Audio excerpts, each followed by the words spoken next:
வணக்கம். தொடர்ந்து எடப்பாடி பழனிசாமி நீதிமன்ற உத்தரவுகள் மூலம் பார்த்தீங்கன்னா, அதிமுக கட்சியை கைப்பற்றிட்டார். பைலாவெல்லாம் மாற்றிட்டார். 10 மாவட்ட செயலாளர்கள் 10 மாவட்ட செயலாளர்கள் முன்மொழியணும், வழிமொழியணும் அப்படின்லாம் பேசி பைலாவெல்லாம் மாற்றி அவர் ஒரு பொதுக்குழுவில் ஒரு தீர்மானம் போட்டு இந்த மாதிரி விஷயங்கள் எல்லாம் கொண்டு அதிமுக பைலாவே மாற்ற முடியாது அப்படிங்கிற மாதிரி ஒரு சூழ்நிலையில் ஒரு அசால்ட்டாக மாற்றிட்டார். சரி, இப்போ என்ன தான் நடக்குது அப்படின்னு பார்த்தீங்கன்னா, இப்போ நீதிமன்றம் ஓபிஎஸ்ட்டையும் ஆலோசனை பண்ணி தான் நீங்கள் இரட்டை இலை சின்னத்தையே கொடுக்கணும் அப்படிங்கிற மாதிரி சொல்லிட்டாங்க. இப்போ ஓபிஎஸ்க்கு இது முக்கியத்துவம் கொடுத்தோன்னே இப்போ ஓபிஎஸ் தரப்புலாம் ரொம்ப உற்சாகமாயிட்டாங்க. இன்றைக்கி அதிமுகவோட உரிமை மீட்பு குழு இதோட ஒரு ஆலோசனை கூட்டம் போட்டிருக்கிறாங்க. மிக முக்கியத்துவமாக வாய்ந்த ஒரு கூட்டம். இந்த கூட்டத்தில் சில முக்கியமான தீர்மானங்கள்லாம் நிறைவேற்றிருக்காங்க. ஏறக்குறைய ஒரு அதிமுகவில் ஒரு பொதுக்குழு கூட்டுவாங்கள்ல, அதை போல் ஒரு பொதுக்குழுலாம் கூட்டுற மாதிரி ஒரு சம்பவத்தை இன்றைக்கி பண்ணியிருக்கிறாங்க அப்படின்னு சொல்கிறாங்க. இதில் முக்கியமாக கிட்டத்தட்ட ஒரு 11 தீர்மானங்கள் போட்டிருக்காங்க. இதில் சில முக்கியமான தீர்மானங்களை மட்டும் நம்ம பார்க்கலாம். முதல் தீர்மானம் அப்படின்னு பார்த்திங்கன்னா, கிட்டத்தட்ட அதிமுகவில் பொதுச் செயலாளராக ஒரு 30 வருஷமாக தொடர்ந்து இருந்தவங்க ஜெயலலிதா. ரொம்ப அப்படிப்பட்டவங்களுக்கு அதிமுகவில் நிரந்தர பொதுச் செயலாளர் அப்படின்னு ஒரு பதவியை உருவாக்கி நம்ம கொடுத்து வச்சுருந்த இந்த சூழ்நிலையில் திடீர்னு எடப்பாடி பழனிசாமி ஜெயலலிதாவுக்கு முக்கியத்துவம் கொடுக்காம கட்சியில் அவங்கள தூக்கி விட்டுட்டு இவர் எடப்பாடி பழனிசாமி தன்னை ஒரு பொதுக்குழு மூலமாக ஒரு பொதுச் செயலாளர் அப்படிங்கிற மாதிரி ஒரு அந்தஸ்துக்கு வந்துட்டார். இதை தான் இப்போ கேன்சல் பண்ணுறாங்க. அதிமுக உரிமை மீட்பு குழுவில் நிரந்தர பொதுச் செயலாளர் ஜெயலலிதா தான். அதுக்கப்புறமா தான் மீதி எல்லாமே அப்படிங்கிற மாதிரி சொல்லிட்டாங்க.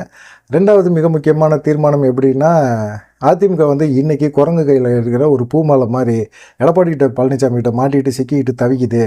தொண்டர்களோட மனநிலை, தொண்டர்களோட உணர்வு, இது எதையுமே எடப்பாடி பழனிசாமி மதிக்கவே இல்லை. அவர் நிர்வாகிகளையும் மாவட்ட செயலாளர்களையும் பொதுக்குழு உறுப்பினர்களையும் செயற்குழு உறுப்பினர்களையும் விலைக்கு வாங்கி வச்சுக்கிட்டு கட்சியை கைப்பற்றிடலாம், நம்ம சொல்கிறது தான் கேட்கணும் அப்படிங்கிற ஒரு சூழ்நிலையை உருவாக்கலாம் அப்படிங்கிற மாதிரி ஒரு இதை கொண்டு வந்திருக்கிறாரு. இது மிகப்பெரிய தப்பு.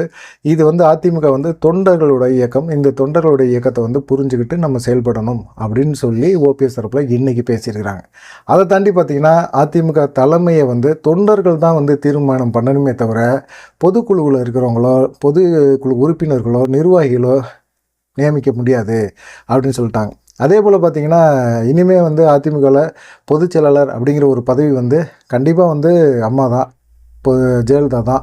அதை தாண்டி யாருமே இனிமேல் பொதுச் செயலாளர் அப்படிங்கிற ஒரு பதவியே கிடையாது. ஒருங்கிணைப்பாளர் இணை ஒருங்கிணைப்பாளர் தான். இதுக்கு தொண்டர்கள் தான் தேர்வு பண்ணணும் அப்படிங்கிற மாதிரி சொல்லிட்டாரு. மீதி எல்லாமே பார்த்திங்கன்னா திமுக எதிர்த்து தான் அந்த அறிக்கையெல்லாம் இருந்தது.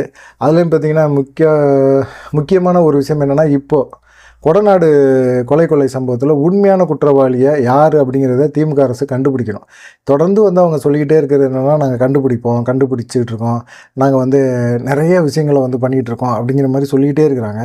ஆனால் தேர்தல் அறிக்கையில் அவங்க கொடுக்கும்போது ஒரு 3 மாதத்தில் கண்டுபிடிக்கிறேன்னு சொன்னாங்க. அது முடிக்கல. திமுக அரசு குற்றவாளிகளுக்கு துணை போயிட்டுருக்கோ அப்படிங்கிற ஒரு சந்தேகம் இருக்குது. உண்மையான குற்றவாளிகளை கண்டுபிடிச்சி அவங்கள அதிமுக தொண்டர்களுக்கு சொல்லணும். இது திமுக அரசோட கடமை அப்படின்னு சொல்லி ஒரு தீர்மானமும் போட்டிருக்காங்க. தொடர்ந்து இப்போ ஓபிஎஸ் தரப்பு இந்த இதெல்லாம் போடுறத பார்த்தோன்னே கொஞ்சம் உற்சாகமாயிட்டாங்க அப்படிங்கிற மாதிரி தான் தோணுது. ஏன்னு கேட்டிங்கன்னா, கிட்டத்தட்ட அதிமுக தொண்டர்கள் உரிமை மீட்பு குழு ஒரு ரொம்ப டல்லாகவே இருந்தது. இவ்வளோ நாள் இருந்தது.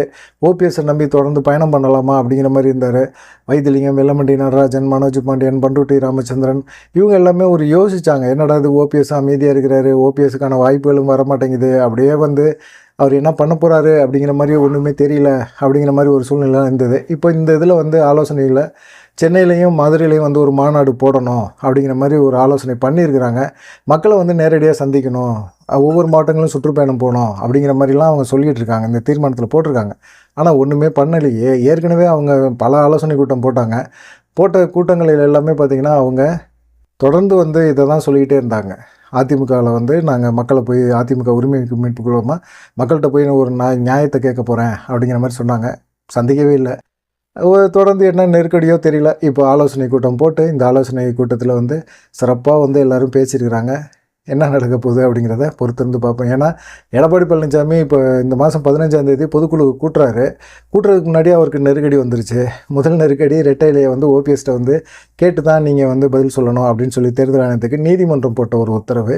ரெண்டாவது கொடநாடு வழக்கு. இதில் எடப்பாடி பழனிசாமி சசிகலையை நீங்கள் விசாரிக்கலாம் அப்படின்னு சொல்லி அவங்க சொன்ன அந்த விஷயங்கள் தொடர்ந்து இப்போ ஓபிஎஸ் தரப்பு உற்சாகமாகி இப்போ போட்டிருக்க ஒரு ஆலோசனை கூட்டம். இதெல்லாம் பார்க்கும்போது ஓபிஎஸ் குரூப்பு கொஞ்சம் சந்தோஷமாக இருக்கிறாங்க அப்படிங்கிறது தெரியுது. பார்க்கலாம். நீங்கள் என்ன நினைக்கிறீங்க அப்படிங்கிறதையும் மறக்காமல் கமெண்ட் பண்ணுங்கள். நன்றி, வணக்கம்.